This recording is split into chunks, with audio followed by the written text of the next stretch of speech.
오늘 우리에게 주시는 하나님의 말씀은 사무엘상 22장 1에서 23절입니다. 봉독은 1에서 5절, 19절에서 23절까지만 하도록 하겠습니다. 다윗은 거기에서 떠나 아둘람 굴 속으로 몸을 피하였다. 그러자 형들과 온 집안이 그 소식을 듣고 그곳으로 내려가 그에게 이르렀다. 그들뿐만이 아니라 압제를 받는 사람들과 빚에 시달리는 사람들과 원통하고 억울한 일을 당한 사람들도 모두 다윗의 주변으로 몰려들었다. 이렇게 해서 다윗은 그들의 우두머리가 되었는데 400여 명이나 되는 사람들이 그를 따랐다. 다윗은 거기에서 모압의 미스바로 가서 모압 왕에게 간청하였다.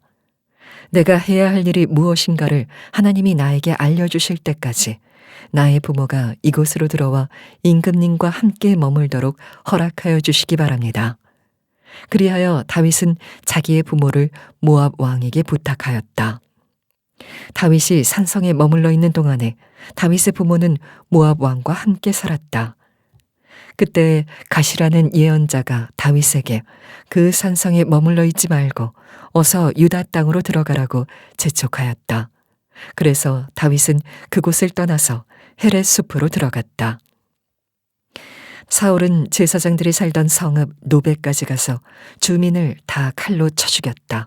그는 남자와 여자, 어린이와 젖먹이, 소떼나 나귀떼나 양떼를 가리지 않고 모두 칼로 쳐서 죽였다. 아히놉의 손자이며 아히멜렉의 아들인 아비아달은 거기서 피하여 다윗에게로 도망하였다. 아비아달은 다윗에게 사울이 주님의 제사장들을 몰살시켰다는 소식을 전하였다. 다윗이 아비아달에게 말하였다. 그날 내가 에돔 사람 도액을 거기에서 보고서 그가 틀림없이 사울에게 고자질을 하겠다는 것을 그때 이미 짐작하였소. 제사장의 집안이 몰살당한 것은 바로 내가 책임져야 하오. 이제 두려워하지 말고 나와 함께 지냅시다. 이제 나의 목숨을 노리는 사람이 바로 당신의 목숨을 노리는 사람이기도 하니 나와 함께 있으면 안전할 것이요.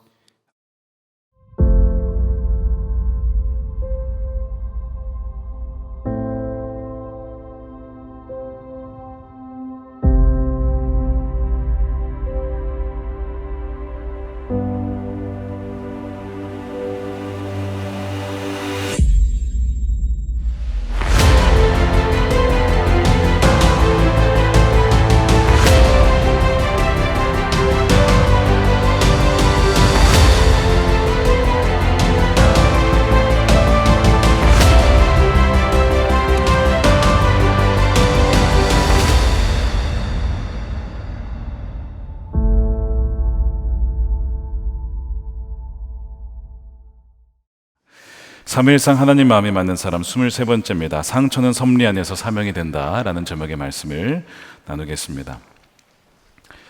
인생의 풍랑을 만날 때가 있습니다. 위기를 피해갈 수는 없는 것 같습니다. 너무나 힘들면 사람은 지푸라기라도 잡고 싶을 때가 있죠. 믿음의 사람이라 할지라도 영적 침체를 겪게 되면요, 마치 안 믿는 사람이 행동하는 것과 굉장히 비슷한 행동을 하게 됩니다. 그것은 다윗도 예외가 아니었어요. 사울에게 쫓김을 당하는 기간이 길어지고 그 압박이 심해질수록 이 다윗은 점점 그 믿음을 잃어갑니다. 그러면서 인간적인 수단을 취하게 돼요. 몇 가지가 있는데 21장에 보게 되면 다윗이 노베에 있는 제사장을 찾아갑니다. 아히멜렉을 찾아가서 도움을 구해요. 그거는 문제가 아니에요. 근데 자신의 처지를 거짓말로 둘러댑니다. 내가 여기 왜 왔는지를 거짓말로 얘기를 해요. 그러면서 먹을 것을 달라고 하는데 그 성수의 진설에 들 진설병이라는 떡을 결국 이제 받게 되죠. 그거를 먹게 됩니다. 어쨌든 도움을 받게 돼요. 거기 이제 아히멜렉이 다윗이 어떤 상황인지 모르니까 도와준 거예요. 그걸 떠나서 어쨌든 위기의 어떤 나그네라고 생각했기 때문에 그를 도와준 것이죠. 다윗이 그에게 무기가 있는지 묻습니다. 급히 나오느라 무기를 취하지 못한 채 나왔기 때문에. 그러니까 이 제사장이, 이 아히멜렉이 좋은 게 있다는 거예요. 이 9절에 보니까 골리앗의 칼이 있다는 겁니다. 골리앗의 칼? 다윗이 뭐라고 반응한지 아십니까? 그만한 것이 또 어디에 있겠습니까? 달라 이거예요. 골리앗의 칼을. 도망자 신세였기 때문에 여러분 무기가 중요하죠. 자신의 몸을 지키기 위해서 무기를 찾는 것이 뭐가 문제겠습니까? 문제는 그 칼이 그냥 칼이 아니고 골리앗의 칼이었다는 거예요. 그 얘기는 그 칼로 자신의 민족 수많은 사람들이 죽었던 칼이에요. 그게 골리앗의 칼입니다.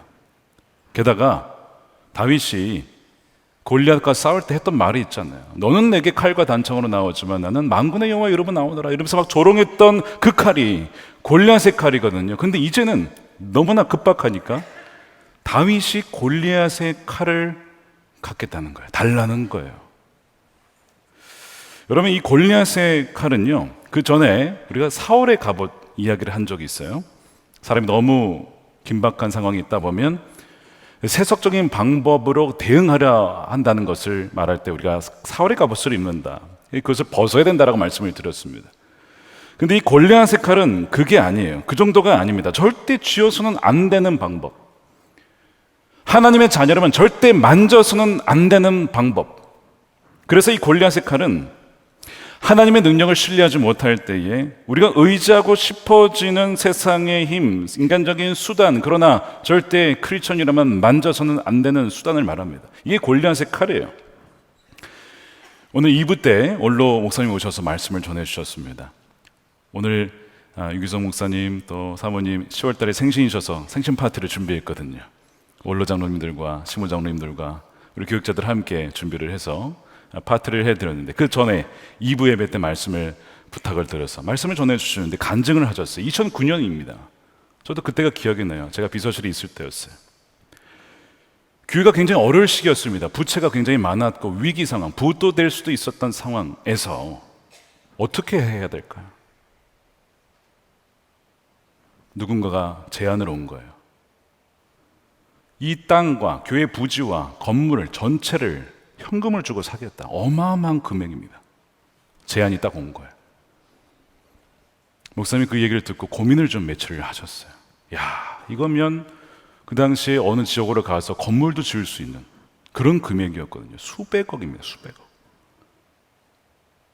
근데 순간, 야, 이만한 돈을 현금으로 갖고 올 수 있는 데가 어딜까? 아, 이거 이단이구나. 이단 돈이 이상하게 많더라고요. 이게 분별이 돼가지고 너무 유혹은 됐는데, 야, 만 거죠. 여러분, 골리앗의 칼이 그런 거예요. 이단이 얼마나 많은 성도들을 속이고 미혹해서 죽음으로 몰아갑니까? 아무리 긴박해도 이단에게 건물을 팔아서야 되겠습니까? 거절했죠. 하나님께서 그 2009년에 전환이 되어지는 계기를 마련해 주셨어요. 그 얘기를 간증해 주시는 거예요. 다급해도 절대 만지지 말아야 될 수단이 있는 거거든요. 근데 여러분, 다윗이 골리앗의 칼을 가지고 갑니다. 그 좋은 칼 아니었겠습니까? 무겁긴 했지만 그걸 가지고 가요. 우리가 알던 다윗의 모습이 아니죠. 10절에 보면 더 충격적인 얘기가 나와요. 그날에 다윗이 사울을 두려워해 일어나 도망하여 가드 왕 아기스에게로 가니, 그러면 가드는 블레셋의 5 도시 중 하나입니다. 거기 각각 지역에 왕이 있었거든요. 도시에. 그 가드 왕에게 가는 거예요. 누구를 피해서? 사울을 피해서 적국으로 갑니다. 근데 공교롭게도 골리앗이 어디 출신이에요? 이 가드 출신이에요. 골리앗의 칼을 들고 가드 도시로 가서 살겠다라고 가는 것이 상식적으로 맞는 판단입니까? 아니죠. 저희가 그냥 생각해도 이건 아니다, 야, 이건 아니잖아 라고 말할 건데, 다윗이 너무 극심한 스트레스 상황이 있었는지 분별력이 떨어집니다. 그리고 가드왕 아기스에게 찾아가요. 다윗을 알아본 자가 있었습니다. 다윗이네. 저자는 왕이시여. 사울은 천천히 다윗은 만만이로다, 그렇게 불렸던 그 다윗 아닙니까? 그 노래가 거기까지 불렸나 봐요. 그 지역까지. 얼마나 유명했는지. 그래가지고 이 말을 하니까 다윗이 나 죽겠구나. 그래서 12절에 보면 가슴이 뜨끔했다는 거예요. 그는 가드왕 아기스 옆에 있는 것도 안전하지 못하다는 생각이 들었다. 아니, 당연히 안전하지 못하죠. 아무리 다른 나라라 할지라도 적국인데 왜 다윗을 모르겠습니까? 그래서 다윗이 어떻게 하냐면 미친 척합니다. 그들에게 잡혀있는 동안 그는 미친 사람처럼 행동해서 아무렇게나 글자를 극적이고 수염에 침을 질질 흘리며 나 미친 사람이야, 미친 사람, 이렇게 연기를 하는 거예요. 살아남기 위해. 어떻게 보면 뭐 임기응변 능력이 굉장히 뛰어나고 상황 대처 능력이 뛰어난 것이라고 봐야 할 수도 있겠습니다. 그런데 결국 이 모든 것이 뭐냐면 하나님을 바라보지 못하고 의지하지 못한 채 인간적인 수단으로 어려움을 극복해 보려고 했던 결과죠. 사울왕의 몰락도 우리가 보지만 이 다윗이라고 하는 민족의 영웅, 우리가 생각하는 정말 본받아야 될 믿음의 영웅의 영적 침체를 우리가 지금 보는 거예요. 극심한 침체입니다. 안 믿는 사람이라고 봐도 이상하지 않을 정도로. 그러나 사실 누가 다윗을 비난할 수 있겠어요? 이 다윗의 처지, 도망자로서 하루 이틀이 아니라 오랜 시간을 도망다녀야 되는 이 상황 속에서 살기 위해 이렇게 하는 것을 누가 다윗을 비난할 수가 있겠습니까? 꽤 많은 분들이 살다 보면 의도치 않은 일, 감당할 수 없는 큰 부채를 지게 돼요. 빚을 독촉하는 사람들이 뭐 집에도 찾아오고 가족들에도 찾아오고 친척들에게도 찾아오고 막 그렇게 하잖아요. 그리고서 막 재정을 있는 대로 다 해가지고 다 끌어가잖아요. 이거 도무지 내 힘으로 살 수가 없구나. 뭐 그러다 보면 이제 별의별 생각을 하게 되죠. 뭐 사채에 손을 대기도 하고요, 도박에 손을 대기도 합니다. 그러니까 대지 말아야 될 선이 있는데 넘어가는 거예요. 골리앗의 칼을 쥐고 싶은 거예요. 아기스 왕을 찾아가는 거예요. 두려우면 예전에 전혀 하지 않았던 생각을 하게 되고 그 방법을 취하고자 하는 것. 이 다윗도 예외가 아니었다는 점에서 어떻게 보면 위안이 될 수도 있겠어요. 하지만 하나님께서는 이 다윗을 너무 사랑하셨기에 이 아기스 왕으로부터 쫓겨나게 합니다. 쫓겨나요. 다행히 죽임을 당하지 않고 쫓겨납니다. 하나님의 섭리죠. 보호하심입니다. 다윗이 아기스 왕으로부터 쫓겨난 다음에 깨달았을 거예요. 주님, 제가 참 어리석었습니다. 절대 손대지 말아야 될 방법들을 취했군요. 제가 거짓말을 했습니다. 하나님의 보호하심을 믿지 못했습니다 라고 깨달은 거예요. 그래서 아기스 왕으로부터 쫓겨난 뒤에 쓴 시가 있어요. 시편 34편입니다. 쭉 읽어보면 다윗이 거짓말한 것 때문에 피해를 본 것에 대한 고백이 있어요. 13절에 내 혀로 악한 말 하지 말고 너의 입술로 거짓말 하지 말아라. 거짓말로 아히멜렉을 속여서 그렇게 먹고 거짓말로 아기스에게 미친 척하며 이 모든 것들이 결국에는 다 실패였거든요. 자신의 이 거짓말로 살고자 했던 그 모든 연약한 것에 대한 이 회개가 담긴 고백이죠. 하나님께서는 우리가 우리의 연약함을 고백하면요, 참 하는 긍휼이 풍성하셔서 그래, 내가 용서해 줄게. 너의 연약함을 내가 안다. 씻어주거든요. 그래서 22절에 여호와께서 그 종들의 영혼을 구원하시니 속량하시니 영혼을 redeem이라고 씻어주신다. 그분께 피하는 사람은 아무도 버림받지 않을 것입니다. 하나님이 이런 나에도 불구하고 이런 결정에도 불구하고 나를 버리지 않으셨어. 나를 건져주셨어. 그러면서 지은 시예요. 사랑하는 여러분, 골리앗의 칼을 혹시 취할까 고민하십니까? 아기스 왕을 찾아갈까? 그런 분 혹시 없으십니까? 하나님은 자신을 피난처로 삼은 다윗을 버리지 않고 인도해 주셔서 이제 다윗이 어디로 오냐면 아둘람 굴로 오게 돼요. 이제 여기까지가 우리 21장의 내용입니다. 자, 그 다음에 이제 22장에 대한 놀랍게도 하나님이 이 다윗의 회개 이후에 사람들을 붙여주기 시작합니다.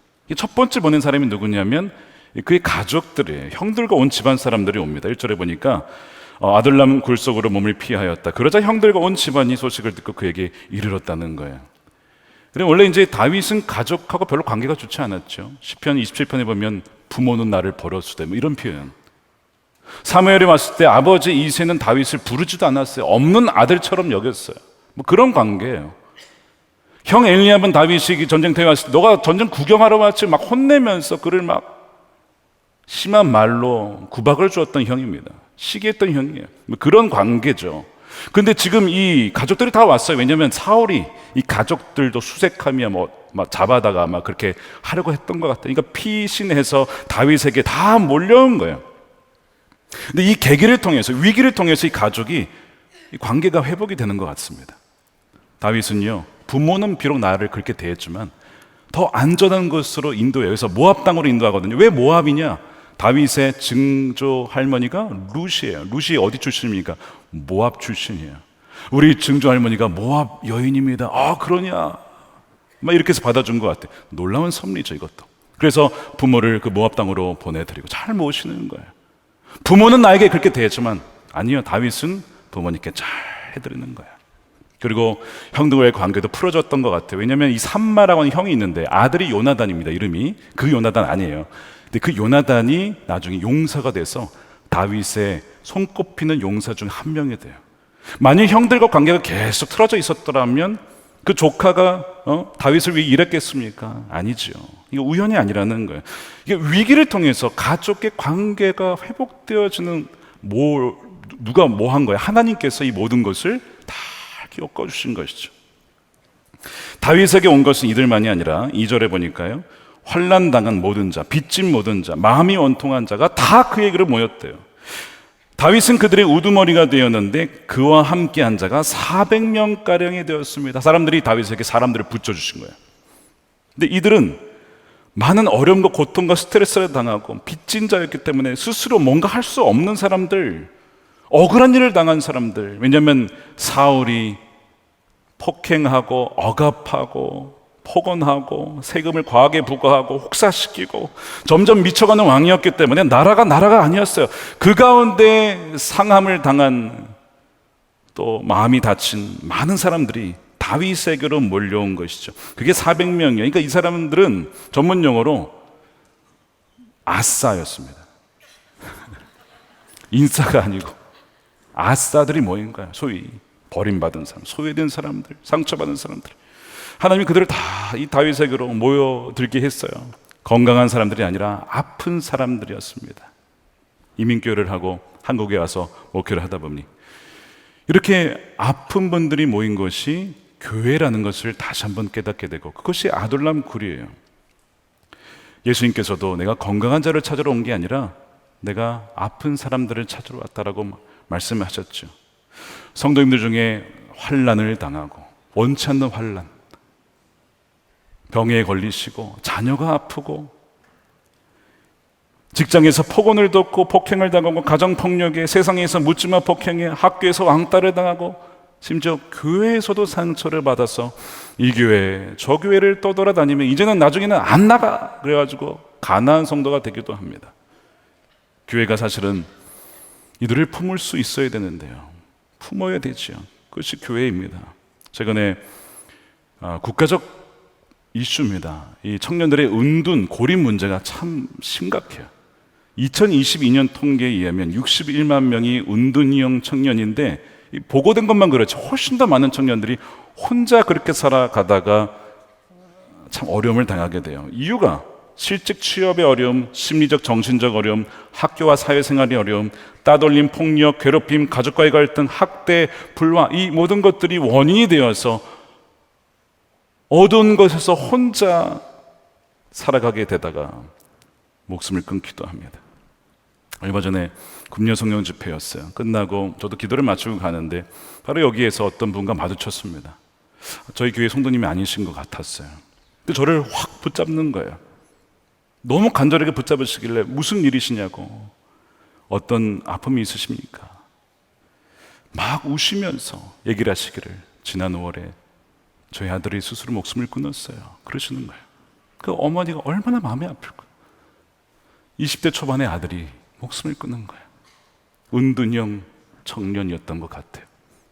근데 이제 이 어머니 마음이 아픈 건, 아들의 이런 것도 너무나 마음이 아프시지만 그 아들이 스스로 목숨을 끊어서 하나님 앞에 큰 죄를 지었는데 이거 어떻게 하냐 이거죠.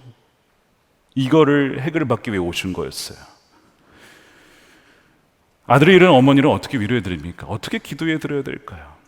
기도를 하는데 이런 기도가 먼저 나왔어요. 하나님, 교회가 은둔형 청년들을, 그들을 돌보지 못하고 함께하지 못하는 것을 용서해 주십시오.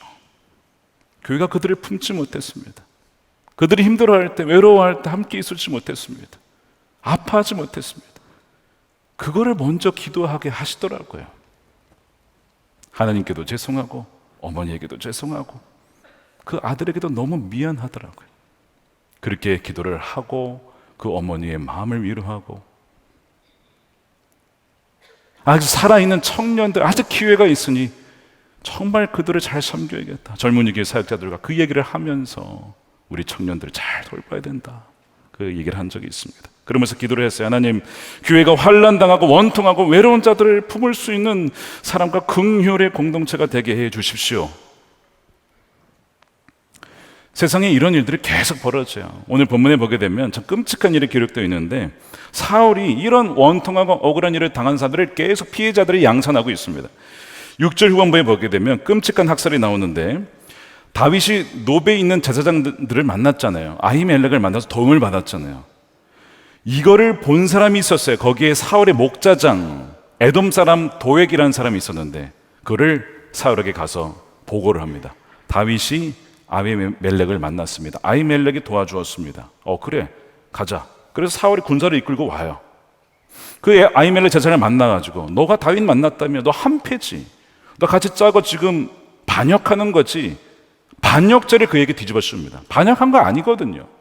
왕이시오, 왕의 사위 아닙니까? 왕이 뛰어난 장수가 아닙니까? 왜 우리가 반역을 하겠습니까? 아니야, 너는 반역자야. 그냥 그대로 반역죄를 뒤집어 씌우고 이들을 죽여라. 병사들이 못 죽이는 거야. 제사장들인데. 그러니까 그 도액이 자신이 나서서, 거기에 제사장만 85명이 있었거든요. 다 죽입니다. 끔찍하죠. 그리고 그 마을에 있었던 남자, 여자, 어린이, 동물들까지 완전히 진멸을 해요. 이 끔찍한 일이 오늘 본문에 기록이 되어 있어요. 이 제사장이 잘못한 게 뭡니까? 그저 나그네 영접한 것뿐입니다. 말씀 그대로 나그네를 영접해라. 부지 중에 천사를 영접하는 이도 있느니라. 말씀 그대로 도와준 것뿐인데 결과는 죽음이에요. 권력에 의해서 무고한 피를 흘린 것입니다. 작년 2023년 6월 말에 미국 캘리포니아 토렌스 연합 감리교회 담임 목사님이 고별 설교를 하게 되었어요. 더 이상 그 교단에서 목회를 못하게 된 겁니다. 왜일까요? 동성 결혼줄에 반대, 동성애자 목사 안수 반대를 했기 때문입니다. 교회를 떠나야 했던 거예요. 로스팰리스 연합감리교회 담임 목사님 설교 중간에 이렇게 하고 있는데, 연회 대표님 와서, 관계자가 와서 내려오라 이거예요. 당신은 오늘부로 담임 목사 해고됐습니다. 이유를 얘기하지 않아요. 근데 이유는 이거예요. 똑같은 이유입니다. 동성애 반대했다는 이유로. 그래서 교회가 교단을 탈퇴하려고 하니 탈퇴하기 이전에 담임 목사를 바꾸어서 그걸 막겠다는 거예요. 물론 교단의 입장에서는 교회 재산을 지키고자 그렇게 할 수 있지만 적법한 절차가 아니었습니다. 목회협조위원회 위원장님을 만나서 감리사님과 감독과 컨설테이션을 통해서 담임자를 바꿔야 되는 그런 프로세스를 밟아야 됩니다. 그런데 그런 거 없이, 명확한 사유 없이 LA에서, 시카고에서, 뉴저지에서, 뉴욕에서, 애틀란타에서, 이루 말할 수 없는 교회에서 부당 해고를 당하신 거예요. 억울하죠. 원통하죠. 그분들이 모여서 어디를 갔냐면 글로벌 감리교회라고 웨슬리안 복음주의를 지향하는 그 교단으로 가입을 하셔서 목회를 새롭게 시작하는, 교회를 새롭게 개척하고. 그런데 나올 때 재산을 가지고 나오지 못했죠. 쫓겨났으니까. 교회들 중에서 우리는 글로벌 감리교회를 가겠다 라고 하면 재산의 50%를 값을 지불하고 나와야 돼요. 그래야 재산을 가지고 나올 수가 있어요. 근데 그만한 돈이 없어요. 얼마나 많은 돈인지 모르 수십억, 수백억입니다. 무슨 돈이 있겠습니까, 교회가. 그러니까 지불을 못하면 그냥 맨손으로 나가는 거예요. 물론 저는 참 조심스럽습니다. 왜냐? 그 연합감리교 안에 소수이긴 하지만 여전히 동성애를 반대하고, 동시에 동성애자들도 회개할 수 있도록, 이거는 뭐 글로벌 감리교도 마찬가지예요. 그들이 회개하고 돌이킬 수 있도록 그걸 포기할 수가 없죠. 그런 분들이 여전히 거기 남아 있거든요. 그렇기 때문에 그 전부를 매도해서는 안 되고 정죄할 수가 없죠. 우리 정죄하는 것은 우리의 역할이 아닙니다. 하나님이 결국 궁극적으로 판단을 하실 거예요. 그럼에도 불구하고 억울하게 파송 중단당하고 해고당하여 광야에 던져진 이들이 굉장히 많아요. 제가 그전에 섬기던 교회도 절차를 밟아서 탈퇴를 해서 글로벌 감리교로 가입을 했어요. 그건 크게 문제가 없었습니다. 제가 한국에 오기 전에 이미 준비를 하고 있었기 때문에. 그런데 그 지역의 한 미국 교회가 탈퇴를 하려고 했는데 3분의 2 찬성을 얻지 못했어요, 담임 목사님. 그래서 일부 교인들이 빈손으로 남아서 예배를 할 데가 없는 거예요. 근데 제가 섬기던 중앙 감리교회에서 그분들을 받아주셨어요. 저희 교회에서 예배하십시오. 무료로 쓰십시오. 주일 아침에 일찍 그 미국 회중이 예배를 드리고 11시에 한인교회가 예배를 드리고 이제 그 건물을 같이 쓰게 된 거예요. 마치 그것이 아둘람 굴이 된 것이죠. 여러분, 이런 것이 지금 미국 전역에서 벌어지고 있습니다. 아히멜렉과 제사장들이 학살당할 때 아들이 살아남았어요. 아비아달이라는 아들이 살아남아가지고 다윗에게로 도망을 옵니다. 죽는 모습을 봤어요. 아버지가 죽는 거, 친구들이 죽는 거, 친척들이 죽는 거 다 봤어요. 얼마나 마음이 상처가 되었을까. 다윗이 아비아달을 책임지기로 합니다. 23절에 이제 두려워하지 마라. 나와 함께 지냅시다. 나의 목숨을 노리는 사람이 바로 당신의 목숨을 노리는 사람이기도 하니 나와 함께 있으면 안전할 것이요. 그를 품어줘요. 자, 여기에서 이제 이 학살이 벌어졌어요. 하나님은 도대체 뭘 하고 계십니까? 하나님은요, 지금 새로운 역사를 이루고 계세요. 이 아둘람 굴에서 다윗을 중심으로 새로운 나라, 하나님의 공의와 진리와 공율, 그 사랑이 흘러가는 새로운 나라를 세울 수 있는 사람들을 지금 모으고 계신 것이죠. 더 중요한 것은요, 다윗입니다. 여러분, 다윗이 오늘 본문에 뭐라고 하냐면요, 3절에 내가 해야 할 일이 무엇인지를 하나님이 나에게 알려주실 때까지, 무슨 얘기냐면 내 사명이 무엇인지 아직 잘 모른다는 얘기예요, 다윗이. 근데 이 지금 400여 명의 원통한 사람들을 만나면서 그 이야기를 들으면서 다윗에게 내가 왜 하나님께서 나를 왕으로 부르셨는지를 깨닫는 거예요. 사명을 깨닫는 거예요. 아, 이들의 원한을 풀어주고 정말 공의로운 통치가 있고 하나님의 공의를 흘러갈 수 있는 그런 나라가 세워져야 하는구나. 그거를 이제 깨닫게 되는 거예요, 다윗이. 그 전에 다윗이 뭐가 되고자 했어요? 왕의 사위가 되려고 막 그랬었죠. 혈안이 되어 있었죠. 하나님 뭐라고 하시냐면, 다윗아, 너의 사명은 왕의 사위 되는 정도가 아니야. 나기드가 되어서 빚지고 원통한 자, 힘든 자, 그들을 나의 품 안에 돌보아서 하나님의 사람들로 세우는 것, 그것이 너의 사명이다 라고 하는 것을 다윗이 여기서 깨닫게 되는 거예요. 게다가 함께 일할 수 있는 동역자들도 다 지금 붙여주신 거예요. 400명 코어 멤버예요.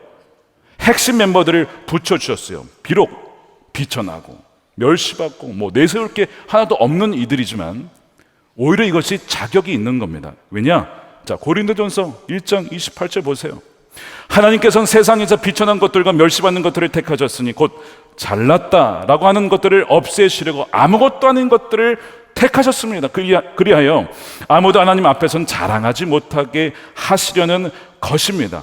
하나님 나라에서 군사들, 병사들을 모집할 때 자격 요건이 무엇이냐? 나는 내세울 게 없고 아무것도 없지만 주님이면 충분합니다 라고 고백하는 그 사람들이 자격이 있는 사람들이에요. 지금 그 사람들을 다 모아주신 거 아닙니까? 하나님은 사울의 이 악한 일 속에서도 합력하여 선을 이루고 계십니다.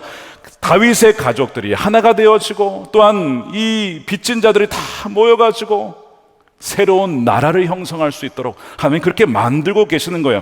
그래서 이 그들이 당한 상처와 시련조차도 하나님의 놀라운 섭리 안에서는 사명으로 바뀌고 환난 당한 자들이 사명자로 바뀌게 된다는 것입니다. 이것을 믿으십니까? 이것이 지금 오늘 본문이 보여주고 있는 거예요. 대표적인 자가 아비아달이죠. 다 죽었는데 자기만 살아남았어요. 왜 나는 생명을 갖고 있나? 생명, 살아있는 자에게는 명령이 주어져 있는 거예요. 사명이 주어져 있는 것이죠. 어떤 분이 최근에 기도받으러 오시면서 가정에 우환이 너무 많아요. 가정폭력에, 술중독에, 우울증에, 자녀들까지 다 아파요. 다 너무 아픈 거예요. 근데 이 어머니가 기도 부탁을 하시는데, 목사님, 저희 가정에서 저만 믿는 사람이에요. 그래서 제가 남편을 위해서, 자녀들을 위해서 제가 기도해야 돼요. 기도해 주세요. 그러시더라고요.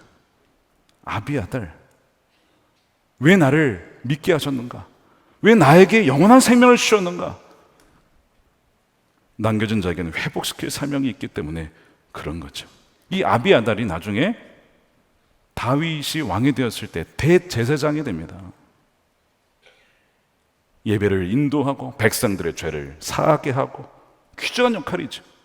나중에 압살롬 반론 때 이 다윗이 왕궁에서 쫓겨나요. 그때도 아비아달 끝까지 다윗과 함께 하죠. 그를 지켜줍니다. 아주 신실한 일꾼이 돼요. 하나님께서는 다윗에게 그런 사람들을 붙여주신 거예요. 요압도 다윗의 사촌인데 아직 국방장관 되죠. 전쟁에서 나가서 신실하게 싸운 이 400여 명에 포함되어 있었을 것이 분명해요. 그러니까 지금 이 어려운 환난 중에도 하나님은 안 계신 것이 아니라 그 모든 것을 합력하여서 진정한 하나님 나라가 이루어질 수 있는 그 기초를 지금 여기서 마련하고 계시는 거예요. 그런데 어떻게 시련과 상처가 변하여 사명이 되고 사명자가 될 수 있을까? 저절로 되느냐? 여러분, 저절로 되는 것은 아니에요. 많은 분들이 시련을 당하고 상처를 당하면요, 오히려 공격하고 찌르고 쓴뿌리가 남아가지고 많은 분들이 힘들게 하는 경우가 많습니다. 그러니까 시련을 당했다 해서 상처가 있다고 해서 무조건 사명자가 되는 건 아니라고 하는 것이죠. 그런데 이들이 사명자가 될 수 있었던 것은 바로 이 아둘람이 기도하는 동굴이었기 때문에 그래요. 골방이었기 때문에 그래요. 기도는, 여러분 기억하십시오. 기도는 합력하여 선을 이루시는 하나님의 섭리가 임하게 되어주는 아주 확실한 통로입니다. 기도 없이 하나님의 손길, 그 섭리를 누릴 수가 없는 거예요. 그 증거가 무엇이냐? 본문에 나와 있지 않아요. 근데 시편을 읽어보시면 다윗이 굴에서 쓴 시가 있어요. 142편, 그리고 시편 57편입니다. 이 두 개가 있는데 뭐가 먼저 쓰여졌을까? 학자들이 142편이 먼저 쓰여졌을 것이다 라고 얘기를 합니다. 왜냐하면 142편을 읽어보면 다윗이 혼자 있어요, 굴에. 그러니까 아둘람들의 굴에 들어갔을 때 초기에 혼자 있을 때 기도가 거기에 적혀 있는 거예요. 거기에 보면 하나님 저 힘들어요. 불평도 쏟아넣고요. 절망도 표현되고요. 주위에 사람이 없습니다. 이런 얘기가 거기에 나와요. 4절 보세요. 아무리 둘러봐도 나를 도울 사람이 없고 내가 피할 곳이 없고 나를 지켜줄 사람이 없습니다. 이게 지금 아둘람 굴의 초기 기도입니다. 근데 물론 아둘람 굴에 오래 머물러 있지 않았지만 시간이 지나면서 그의 기도가, 동굴에서의 기도가 점차 바뀌어요. 57편을 읽어보면 다윗은 여전히 고통 중에 부르짖습니다. 외칩니다. 여전히 그의 목숨을 노린 사람들이 많이 있었어요.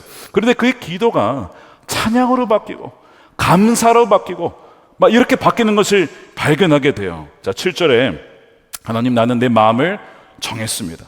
나는 내 마음을 확실히 정했습니다. 가락에 맞춰 노래를 부르겠습니다. 내 영혼아 깨어나라. 검은 고야 수금아 깨어나라. 내가 새벽을 깨우련다. 새벽을 깨워서 기도하고 하나님께 나아가고, 그것이 아둘람 기도굴이었다고요. 주님, 내가 만민 가운데 주님께 뭐예요? 감사를 드리며 문나라 가운데 노래를 불러 주님을 찬양하렵니다. 주님의 한결같은 그 사랑 너무 높아서 하늘에 이르고 주님의 진실하신 구름에까지 닿습니다. 주여, 주님은 하늘 높이 높임 받으시고 영광 온 땅에 떨치십시오. 여러분, 아둘람이라는 이름의 뜻이 뭔지 아십니까? 피난처란 뜻입니다. 그 굴이 바로 피난처였고, 피난처는 바로 주님이시잖아요. 아, 주님이 나와 함께 계시구나. 그거를 분명하게 고백이 되는 것이 바로 이 아둘람이에요. 그래서 불평과 절망에서 확신과 감사와 찬양으로 상처와 시련이 하나님의 섭리 가운데, 기도 가운데 변하여 사명을 깨닫고 또한 사명자들로 변화되어주는 것이 바로 이 아둘람 굴이었던 것이죠. 그래서 이 아둘람 굴 이후에 다윗의 모습을 보면 성숙한 자로 자라있는 것을 앞으로 우리 발견하게 될 거예요. 바로 기도 안에서, 기도의 골방 안에서 그렇게 바뀌었던 것입니다. 사랑하는 여러분, 여러분들이 어떠한 상처와 시련이 있든지 그곳을 기도의 골방으로, 아둘람 굴로 만들어 보세요. 하나님께서 여러분들의 그 시련과 아픔을 변하게 하시고 치유하시고 그것이 사명지가 되어줄 수 있도록 인도해 줄 줄로 믿습니다. 자, 몇 가지 예를 들어볼게요. 얼마 전에 저희 교회 7살짜리 남자아이가 아마 동네에서 놀다가 다쳤는데, 별로 큰 상처가 아니었는데 낫지를 않는 거예요. 염증이 나기 시작했고 이것이 폐혈증까지 이어집니다. 그래서 병원에 입원해서 강한 항생제 투여해서 치료를 하는데요, 좋아지는 게 아니라 뼈까지 염증이 퍼져가지고 이 어린아이가 고열에, 복통에, 오한이 반복되면서 토하고 막 심해지는 거예요. 의료진들이 이 긴급 상황이 될까 봐 계속 대기를 하고, 긴급 기도 제목이 우리 교회 단톡방에 계속 올라왔어요. 부모님 입장에서 이게 웬 환란이냐, 이게 정말 생각지도 못한 환란을 당한 거죠. 아이도 아프지만 부모님의 마음은 더 두려운 거예요. 기도를 하지만 두려운 것을 피하기가 너무 어려운 거예요. 지역장님이신 장로님께서 또 속장님과 함께 이 가정을 위해서, 그 아이를 위해서 기도를 했습니다. 일주일을 기도하고 오프라인으로, 온라인으로, 정기적으로 줌으로 모여서 기도하고, 일주일을 기도하고 2주일을 기도하는데 낫지를 않고 애가 더 심각해지는 거예요. 야, 이러다가 아이가 죽겠다 싶더라고요. 그래서 병원에 가려고 해도 부모 외에는 갈 수가 없으니 그런 상황이었는데, 아버님하고 속장님하고 속회원들이 다 교회에서 기도를 하겠다고 담임 목사실로 오셨어요, 주일날. 그래서 예배 마치고 그 잠깐 그 시간 되어 있을 때 그 접견실에 모여가지고 거기서 기도를 같이 하는데, 줌으로 그 병원을 연결해서 그 침상에 누워있는 아이하고 엄마가 연결이 됐어요. 그러면서 제가 이야기를 들은 게 뭐냐면, 그 아이가 7살짜리 남자예요. 이런 얘기를 했다는 거예요. 오늘이라도 예수님께서 말씀만 하시면 제 병 나을 수 있어요. 그 7살짜리 남자아이가 그렇게 고백을 하더래요. 제가 그 얘기를 딱 듣는데, 아, 주님께서 이 아이 낫게 하신다. 믿음이 들어서 속회원들과 함께 뜨겁게 해서 기도를 하고 줌으로 연결된 상황에서 그다음에 마무리 기도를 할 때 제 마음에 이런 기도가 되었어요. 하나님, 이 아이 주님의 아들입니다. 상처가 치유되어서 평생 하나님의 살아계심을 증거하는 사명자로, 증언자로 살게 해주십시오. 그렇게 기도를 했는데 놀랍게도 그날 오후부터 낫기 시작했어요. 아니, 3주간 항생제 막 여러 개도 전혀 효과가 없고 오히려 더 악화되었던 애가 그날 오후부터 낫기 시작하던 일주일 뒤에 퇴원을 한 거야. 저는 너무 감사한 것이, 속회원들이 그 아이를 위해서 마치 내 아들이 아픈 것처럼, 내 손주가 아픈 것처럼 그렇게 눈물로 기도해 주시는 그 모습에 너무 감동을 받았어요. 이것이 아둘람 굴이구나, 이것이 바로 교회구나 하는 것을 깨닫게 되었어요. 환난 당한 자를 품고 기도해 주는 기도의 골방이자 피난처이자 시련이 사명으로 바뀌는 건, 이것이 바로 교회군 하는 것을 다시 한번 보게 되었습니다. 지난주에 일본 우리 형제교회에 방문을 했어요. 장님들과 첫날 저녁에 중앙영광교회 이용규 목사님이 간증을 하시는데, 1989년에 일본에 갔다가 유학을 하는데 화상을 입었어요. 3도 화상을 얼굴과 몸에 덮어서 붕대를 다, 의사가 뭐라 그랬냐면 이거 회복 못합니다. 그냥 그 3도 화상, 심각한 화상이죠. 그냥 그렇게 살아야 된다라고. 이 목사님이요, 그 붕대를 감으면서 하나님께 간절히 기도했다. 하나님, 다른 데는 몰라도 이 얼굴만큼은 치유해 주십시오. 말이 안 되잖아요. 화상, 3도 화상인 얼굴이 다 이그러졌는데 그렇게 간절히 기도하고, 하나님 치유해 주시면 정말 주님을 위해서 평생 살겠습니다. 붕대를 딱 풀었는데 의사가 표정이 이상해. 얼굴이 멀쩡한 거야. 이런 일은 있을 수 없다. 일본 의사가 깜짝 놀라면서 얼굴이 지금 이용기 목사님 이 피부가요 저보다 훨씬 나아요. 정말 저는 보면서도 아니 연세가 저렇게 많으시면 어떻게 피부가 저렇게 매끈하시지? 제가 그 비결을 알았어요. 주님께서 그 목사님이 그때 내가 일본을 위해서 평생 헌신하겠습니다. 그래서 신학교를 가고 준비하여서 93년에 일본에 가서 교회를 개척한 것이 중앙영광교회고요. 그 이후로 이윤계 목사님께 많은 목사님들이 갔어요. 몰려든 거죠. 그 이후에 7개 교회가 더 개척해서 형제교 8개가 형성이 된 거예요. 제가 그 얘기를 들으면서 시련과 아픔과 환난이 하나님의 섭리 가운데 기도 가운데 변하여 뭐가 된 거예요? 사명자가 되었구나. 놀라운 은혜를 누리게 되었습니다. 사랑하는 여러분, 환난 당하신 분이 계십니까? 아픈 분이 계십니까? 여러분들의 그 처소를 아둘람 굴로 만들어 보십시오. 기도처럼 만들어 보십시오. 함께 성도님들과 기도해 보세요. 그러면 그 모든 것을 허락하신 하나님 섭리 안에서 나에게 이런 사명을 주신 거구나. 아픈 이들을 품고 기도하라는 것이구나. 그렇게 여러분들을 바꿔가시고 또한 변화시켜 주시는 하나님인 줄로 믿습니다. 주님께서 수고하고 무거운 짐 진 자들아 다 내게로 와라. 내가 너희를 쉬게 하리라. 왜요? 아둘람은 피난처 바로 주님이시기 때문에 그렇습니다. 여러분들의 모든 짐을 주님께 맡기고 그 은혜 가운데 살아가는 여러분 되시기를 주님의 이름으로 축원드립니다. 우리 함께 기도하겠습니다. 이 시간 기도할 때 여러분들의 모든 환난과 상처와 아픔을 진정한 피난처이신 진정한 아둘람 굴이신 주님께 내어 맡기십시오. 그분의 섭리 가운데 또한 은혜 가운데 여러분들의 그 모든 것이 변하여 하나님의 사명자로 세워지는 은혜가 있게 될 줄로 믿습니다. 어떤 것도 염려하지 말고 두려워하지 말고 내 안에 거하라. 내 안에 머물러 있으라. 참된 피난처 되신 주님만을 주목하며 그 사랑 안에 머물 때에 어떤 환난도 이겨낼 수가 있습니다. 이 시간 그 모든 것을 주님께 맡겨드리며 우리 함께 통성으로 기도하겠습니다. 살아계신 아버지 하나님 감사합니다. 우리 가운데 역사하신 주님을 찬양합니다. 주님의 약속 가운데 우리가 여전히 있음을 고백하며 무엇보다 살아계신 주님의 그 성길 가운데 전능자의 그늘 가운데 주의 날개 아래 가운데 우리가 있음을 고백합니다. 하나님께서 사랑하는 모든 성도들의 형편을 다 지오니 그 어려움 속에서 주님을 찬양하며 감사하며 그렇게 올려드릴 수 있는 주님의 귀한 우리 모든 식구들이 되게 하여 주시옵소서.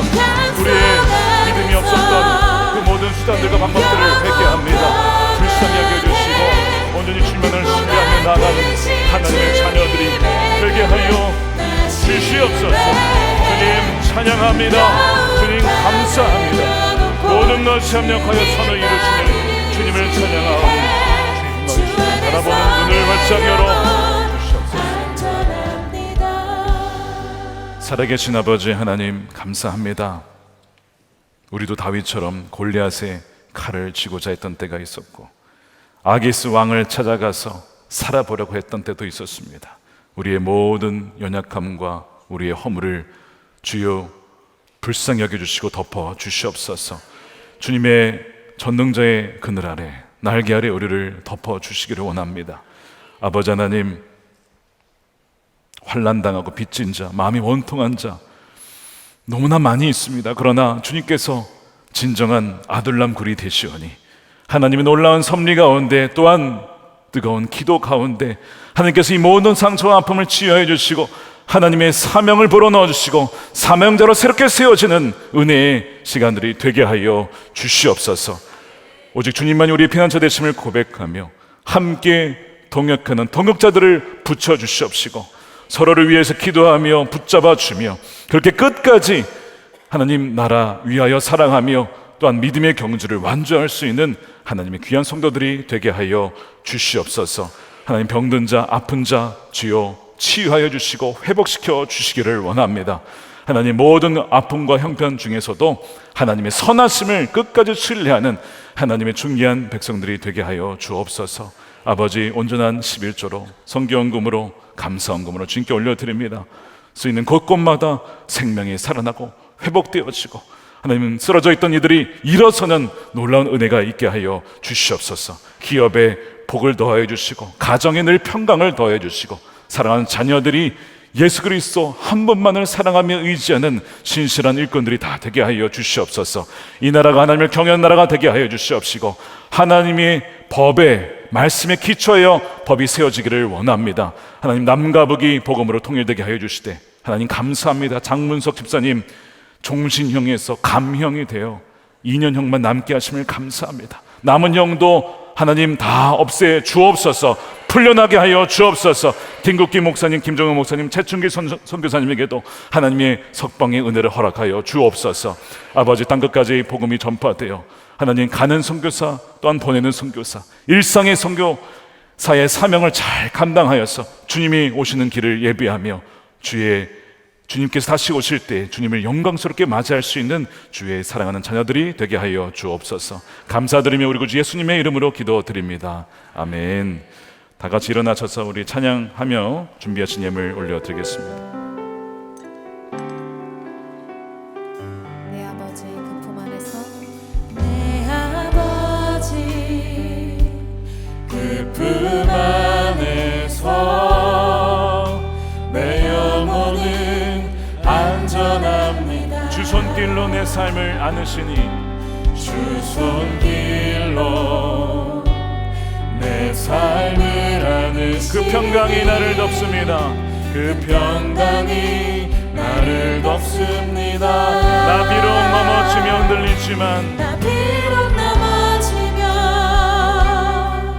흔들리지만 주 내 안에 거하며 나를 붙드시니 주 내 안에 거하며 나를 붙드시니 내 생각을 주께로 돌리고 내 생각을 주께로 돌리고 주시는 평강의 옷을 입습니다. 두 손 들고 찬양합니다. 주 약속 안에서 주 약속 안에서 내 영혼 평안에 내 뜻보다 크신 주님의 계획 나 신뢰해 두려움 다 내려 주님만 의지해 주님만 의지해 주 안에서 내 영혼 안전합니다. 주 안에서 내 영혼 한 번 더 고백합니다. 주 약속 안에서 주 약속 안에서 내 영혼 평안 내 뜻보다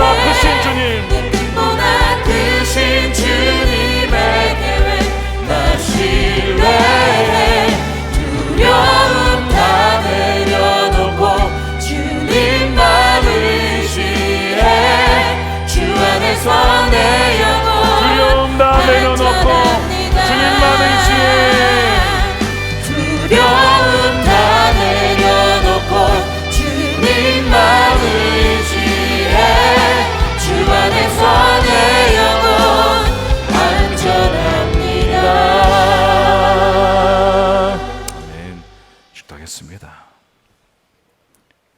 우리의 피할 바위요 요새요 영원한 피난처 되신 예수 그리스도의 크신 은혜와 아버지 하나님의 풍성하신 사랑하심과 성령님의 감화감동 교통하심이 인생의 풍랑과 위기 속에서 오직 주님만을 피난처로 삼고 아들람 굴로 삼아 기도로 주님께 나아가기를 결단하는 사랑하는 모든 성도들 머리 위에 저들의 가정과 일터와 사랑하는 자녀들과 다음 세대 이 교회와 나라와 민족 가운데 영원히 함께 하시기를 간절히 축원하옵나이다. 아멘.